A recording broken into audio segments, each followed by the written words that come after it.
Hi friends, welcome to தேனெல்லி சமையல். நோய் எதிர்ப்பு சக்தி அதிகரிக்க, இரத்த சோகை வராமல் தடுக்க, ஹெச்பி லெவலை இன்க்ரீஸ் பண்ணி கொடுக்க, இதுபோல் ஹெல்த்தியாக டிஃப்ரெண்ட்டாக காலையில் பிரேக்ஃபாஸ்ட்டாவோ இல்லை டீ காஃபிக்கு பதிலாக கூட செய்யலாம். வாங்க எப்படி செய்கிறதுன்னு பார்த்துடலாம். அதுக்கு ஃபஸ்ட்டு ஒரு கடாயில் அரை கப் அளவுக்கு பாசிப்பருப்பு, இதை சிறுபருப்புன்னு சொல்லுவாங்க, அதை எடுத்து வச்சுருக்கேன். அதை இதோடு சேர்த்துட்டு நல்லா வறுத்தெடுத்துக்கலாம். மீடியம் ஃப்ளேமில் ஒரு 2 நிமிஷம் வறுத்தெடுத்தாலே போதும். இதில் உள்ள பச்சை ஸ்மெல்லாம் போய் நல்ல லைட்டாக கலர் மாதிரி வரும், அது வரைக்கும் வறுத்தெடுத்துக்கோங்க. நல்லா இந்த அளவுக்கு வறுபட்டதுக்கு அப்புறமா எடுத்து மாற்றி வேற ஒரு பாத்திரத்தில் ஆற வச்சிடலாம். அதே கடாயில் அரை கப் அளவுக்கு கம்பு எடுத்துருக்கேன், அதை இதோட சேர்த்துக்கலாம். இதுவுமே லைட்டாக பச்சை ஸ்மெல் போய் கொஞ்சம் வெடிக்கிற ஸ்டேஜ் வரும், அது வரைக்கும் வறுத்தெடுத்தால் போதும். நல்லா வறுக்கணும்னு அவசியம் இல்லை. இந்த மாதிரி வறுத்து செய்யும்போது பச்சை ஸ்மெல் இருக்காது, நல்ல ஒரு டேஸ்ட்டை இன்க்ரீஸ் பண்ணி கொடுக்கும். அதனால தான் வறுத்துக்கிடுதோம்.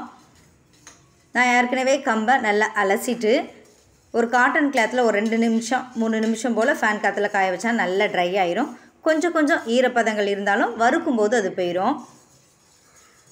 நல்லா நீங்கள் ஒரு 2-3 நிமிஷம் காய வச்சு அதுக்கப்புறமா வறுத்துக்கோங்க.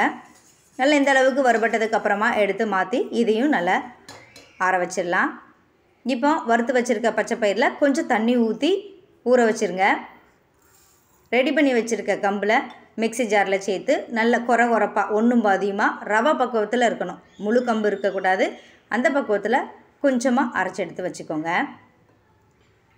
இப்போ ஒரு கடாய் அடுப்பில் வச்சுட்டு அதில் கொஞ்சமாக எண்ணெய் நல்லா காஞ்சதுக்கப்புறமா கொஞ்சோண்டு கடுகு பொரிஞ்சு வந்ததுக்கப்புறமா ஒரே ஒரு மீடியம் சைஸ் பல்லாரி வெங்காயம் எடுத்து கட் பண்ணி வச்சுருக்கேன், அதை இதோடு சேர்த்துக்கலாம்.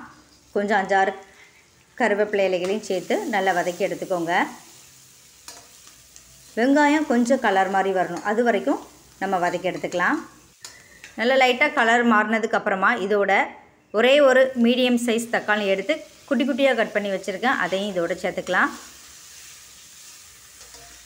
இது வதங்குற நேரத்தில் இதுக்கு ஒரு மசாலா ரெடி பண்ணிடலாம். ஒரு மிக்ஸி ஜாரில் காரத்துக்கு 2 பச்சை மிளகாய், ஒரு 2-3 பல்லு போல் கருவேப்பிலை, கொஞ்சம் ஒரு சின்ன துண்டு இஞ்சி பூண்டு, ஒரு அரை ஸ்பூன் அளவுக்கு சீரகம், ஒரு 1/4 ஸ்பூன் அளவுக்கு மிளகு சேர்த்து குறப்பாக தண்ணி எதுவும் ஊற்றாமல் ஒன்றும் பாதியுமாக இந்த பக்குவத்தில் அரைச்சி எடுத்துக்கோங்க. இப்போ தக்காளி லைட்டாக வதங்கி வந்ததுக்கப்புறமா நம்ம தட்டி வச்சுருக்க மிளகாய் சீரகம் எல்லாத்தையும் இதோடு சேர்த்து கூடவே கொஞ்சம் உப்பு சேர்த்து நல்லா கலந்து விட்டுக்கலாம். இஞ்சி பூண்டு பச்சை ஸ்மெல் போகிற வரைக்கும் லைட்டாக வதக்கி விட்டுக்கோங்க. நல்லா இது போல் வதங்கி வந்ததுக்கப்புறமா இப்போ இதோட அரை கப் அளவுக்கு கம்பு, அரை கப் அளவுக்கு சிறுபருப்பு எடுத்தேன், 2 சேர்த்து 1 கப் அளவுக்கு. அதனால் இதுக்கு 1:6 அந்த ரேஷியோவில் 6 கப் அளவுக்கு தண்ணி சேர்த்துக்கிறேன். இது நார்மலாக கஞ்சி பக்குவத்தில் இருக்கும். இன்னும் கொஞ்சம் தண்ணியாக வேணும்னு நினைக்கவங்க கூட இன்னும் 1 கப்பு சேர்த்து 7 கப் அளவுக்கு கூட தண்ணி சேர்த்துக்கலாம். இதோடு கொஞ்சம் மஞ்சள்தூள் சேர்த்து நல்லா இது போல் நல்லா கொதித்து வரணும். நல்லா கொதி வந்ததுக்கப்புறமா நல்லா சிம் பண்ணிவிட்டு இப்போ நம்ம பவுட்ரு பண்ணி வச்சுருக்க கம்பை இதோடு சேர்த்துக்கோங்க. ஊற வச்சுருக்க சிறுபருப்பையும் இதோடு சேர்த்து கட்டிகள் எதுவுமே இல்லாமல் நல்லா கலந்து எடுத்துக்கோங்க.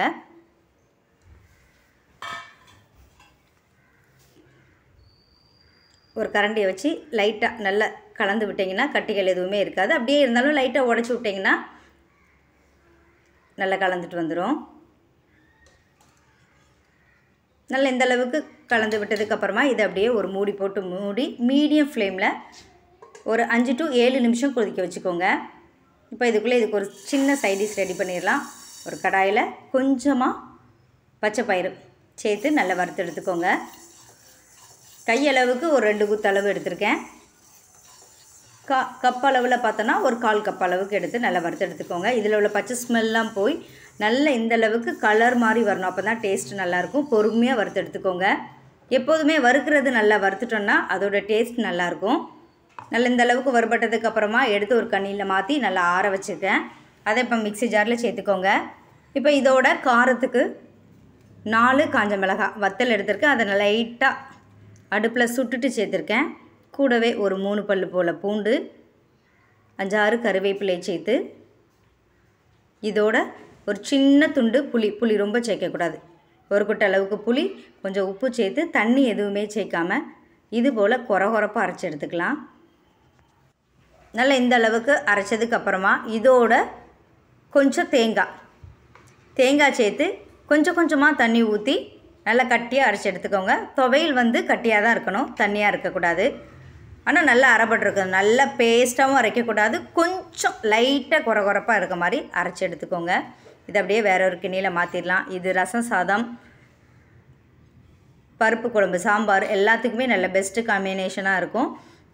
வெரைட்டி ரைஸோடு சாப்பிட்றதுக்கு இந்த மாதிரி கஞ்சி, பச்சைப்பயிறு கஞ்சி, கம்பங்கஞ்சி, கேழ்வரகு கஞ்சி, இந்த மாதிரி கஞ்சி கூழ் வகைகளுக்கு ரொம்ப பெஸ்ட்டு காம்பினேஷனாக இருக்கும். ட்ரை பண்ணி பாருங்கள். இது ரெடி பண்ணுற நேரத்துக்குள்ளே நமக்கு இதுவும் ரெடி ஆயிரும்.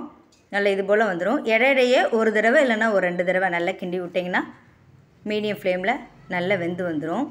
பச்சைப்பயிறு முழுசாக தான் இருக்கணும், ஆனால் வெந்திருக்கணும். அந்த ஸ்டேஜில் பார்த்துக்கோங்க. இப்போ இதை அப்படியே நல்லா கலந்து விட்டுட்டு இது கூட நான் ஒரு குத்தளவுக்கு முருங்கைக்கீரை எடுத்து க்ளீன் பண்ணி வச்சுருக்கேன். அதை இதோட சேர்த்துக்கலாம். முருங்கைக்கீரை வேண்டாம்னு நினைக்கவங்க ஃபஸ்ட்டு தக்காளி சேர்க்கும் போதே கொஞ்சம் பீன்ஸு, கேரட்டு, காலிஃப்ளவர், குடமிளகாய் இந்த மாதிரி உங்களுக்கு விருப்பமான ஒரு சில காய்கறிகளை கூட சேர்த்து எண்ணெயிலே ஒரு 2-3 நிமிஷம் ஒரு அரை பக்குவத்துக்கு வேகிற அளவுக்கு நல்லா வதக்கிட்டு அதுக்கப்புறம் நார்மலாக செய்கிற மாதிரி செஞ்சுக்கோங்க. கீரை சேர்க்கும்போது டேஸ்ட்டும் நல்லாயிருக்கும், உடம்புக்கும் ரொம்ப நல்லது. கீரை சேர்த்து நல்லா கொதிக்க வைக்கணும், இல்லை மூடி போட்டுலாம் கொதிக்க வைக்க வேண்டாம். ஒரு 2 இல்லைனா 3 நிமிஷம் போல் கொதிக்க வச்சுக்கோங்க. இந்த ஸ்டேஜில் உப்பு காரம் செக் பண்ணிக்கோங்க. உப்பு காணாததுனால உப்பு சேர்த்துக்கிறேன். தேங்காய் பூ எடுத்து கூட இதோட சேர்த்துக்கலாம், விருப்பப்பட்டால் சேர்த்துக்கோங்க. நல்லா இந்த அளவுக்கு கீரை கலர் மாறாமல் வெந்து வந்திருக்கும். இந்த ஸ்டேஜில் நம்ம ஸ்டவ் ஆஃப் பண்ணி சர்வ் பண்ண ஆரம்பிச்சிடலாம்.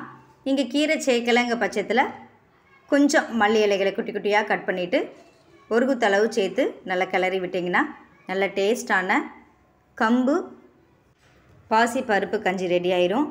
இது காலையில் பிரேக்ஃபாஸ்ட்டுக்கு எடுத்துக்கலாம், அப்படி இல்லைன்னா டீ காஃபிக்கு பதிலாக கூட எடுத்துக்கலாம்.